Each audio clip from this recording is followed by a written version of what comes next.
وای د عمر فاروق او د ابو بکر صدیق خپلو کې په یو مسله باندې تیزی رااله او عمر فاروق خو جلالی بندو غصه شو وته ابو بکر صدیق خو داسې طبیعت چې نرم طبیعت او نرم مزاج انسانو وی ډیر زیات وته عمر په جلال کې غصه کې راغلو او د عمر د جلال او د غصې خبره خو زه اکثر کوم شیطان ته نه پناه غواړي زما پیغمبر او فرمایل عمر شیطان د نه پناه غواړي د کسرا تختونو بادشاهان د عمر نه پناه غواړي وی چې جلال کې راغی ابو بکر په جړا شو راغی وی عمر چې پوه احساس وته وشو ابو بکر رانه خپه شو لاړم د ابو بکر کور ته دروازه مې وډبوله ما وی چې نه معافي ترې نه وغواړم چې مې اواز راغی وی ابو بکر کور نشته ویریدم او داسې ویریدم چې لاسونه مې ګړبېده چې راته وی عمر څه در باندې وشو ما وی قسم دی وی چې ابو بکر په خپل ور باندې نه نو هغه بیا د محمد په در باندې چې په خپل کور کې نه هغه به د محمد رسول الله په در کې ناسي رالم لاسونه مې ګړبېدل چې مې وکتل راننوتم بیت الله شریف ته راننوتم چې مې وکتل محمد رسول الله صلی الله علیه وسلم مبارک بیت الله شریف ته شا کړی دی او مخې پر انوار مخې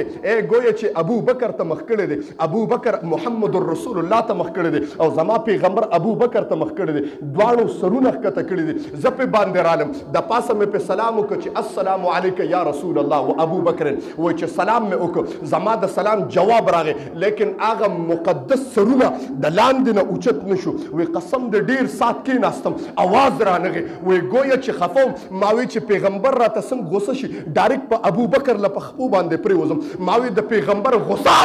زما ډایرکټ معافي وایي قسم د اواز بیا هم رانغی وایي زما دا زړه په خوله باندې راوته خاموشي د محمد رسول الله رانه نه برداشت کېده ما وایي اواز وکړه د الله پیغمبره ته ولې خفئ وایي چې سرونه اوچت شو قسم د زما د پیغمبر او د ابو بکر صدیق دا ګیرې مبارکې د ګویا چې د جړا نه لمدل شوي محترمو و چې هغه ما ولیدل د الفاظو نه مخکې مې په سترګو باندې اوښکې بهېدې عمر وایي د الفاظو نه مې مخکې په سترګو باندې اوښکې بهېدې ما وایي د الله رسول زه معافۍ ته تیار یم په خپو پرېوتو ته تیار یم د الله رسوله زما پیغمبر جمله وفرمایله عمره ورته پته وه چې جګړه راشي د یو طرف نه یو لاس نه پړک نه خیږي د بل به هم غلطي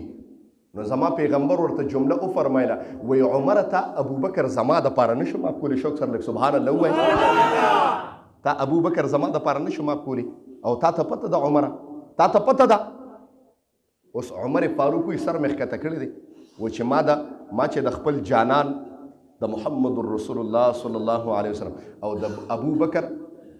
دا ګیرې لمدې ولیدې په اوښکو باندې وایي قسم دی زما اوښکې م نه بندېدې بې اختیاره رانه بې اختیاره مې د سترګو نه اوبه تلې قسم دی او سر مې ښکته کړی ما وایي دا داسې سر نه دی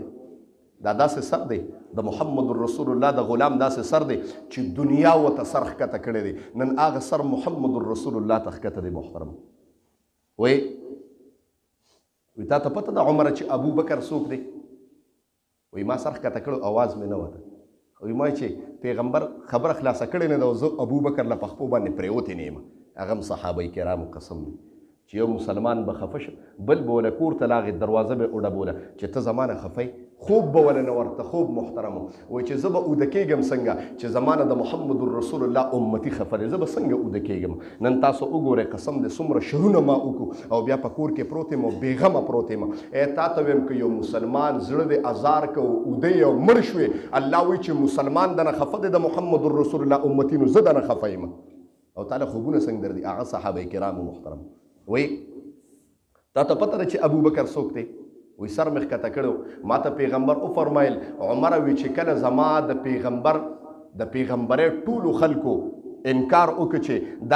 دا ساحر او جادوګر دی وایي ابو بکر زما مخې ته ولاړ او زما د صداقت ګویي ورکړې ده چې زما د پیغمبر رښتونه دي او چې کله د مال دغه راغی وایي د مال او ما ته د مال ضرورت راغی در نبوت ته د مال ضرورت راغی هغه ته د مال څه ضرورت و د الله د طرف نه به ډایرکټ ګویا زما رب ورته ووایي محبوبه قسم د قربان شم د محمد رسول الله نه چې الله پې مین دی او زه یو خبره کوم چې یو ناشنا خبره کوم زه هم هغه د محمد رسول الله امتي به چې د محمد رسول رسول الله ټول وایي محمد رسول الله صلی الله علیه وسلم دا داسې نوم یې داسې دی قسم دی چې انسان دا نوم والي نو په وجود کې خوشحالي غوندې محسوس شي زړه ته سکون ملو شي دا داسې نوم دی نو هغه ته د مال څه ضرورت دی پیغمبر ته د مال څه ضرورت دی و چې کله د مال ضرورت راغی زما رب اعلان وکړ محبوبه وایي د احد دې غر ته خو لږه اشاره وکړه دا ګوته مبارکه ورته نیغه کړه چې د سرو یې کړمه او د سرو څه کوې محبوبه چې ته کوم خوازې نو دا غر به تا پسې منډې وایي شوک سره سبحان الله وایي چېرته ځې دا غر هغه ته د مال څه ضرورت و وایي چې کله در نبوت ته د مال ضرورت راغی ابو بکر گر بار خالی کړ گر بار ټول خالی کړ او راغی د محمد رسول الله په قدمونو کې واچو وایي قسم دی ابو بکر داسې دی او یو جمله وفرمیله چې ابو بکر چا خفه کړ نو اے محمد رسول الله یې خفه کړ محترم دا جمله ولې وفرمایله وای ابو بکر گر او بار په ما باندې قربان کړی دی محترم نو دا جمله د پیغمبر د خولې نه بیا ووته او تاسو ته یو ناشنا خبره کوم ما ووایي قرآن کې الله فرمایي والله یعدکم مغفرة منه وفضلا الله وایي چې ته مال ورکې ستا ذهن جوړ شوی دی شیطان د ذهن جوړ کړی چې تا ورکړی نه دی او کم شوی نه دی او الله وایي زه اواز کوم چې تا ورکړی نه دی او ما ډېر کړی نه دی محترم تا ورکړی نه دی او ما ډېر کړی نه دی محترم